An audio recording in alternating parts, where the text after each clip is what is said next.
All right, for our fourth video, we're going to take a look at this thought about the fourth commandment regarding parents and other authorities that are included with this commandment. So the fourth commandment, again, is honor your father and mother, that it may go well with you, that you might have a long life on the earth.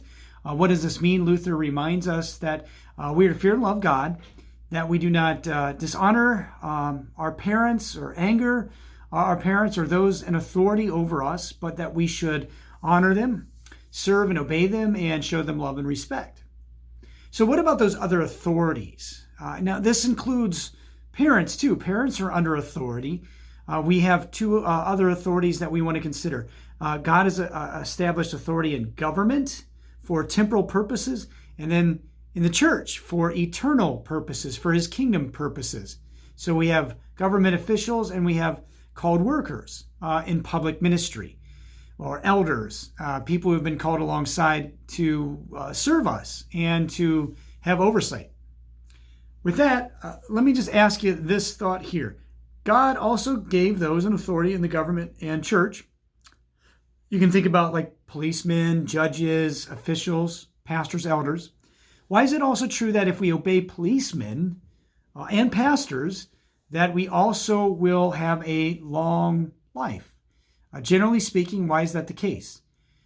As you think about why it is important to obey those in authority over us, not just parents, but parents and families with those in government and church, listen to these thoughts from the Apostle Paul to show that this truly is what God intended in the fourth commandment.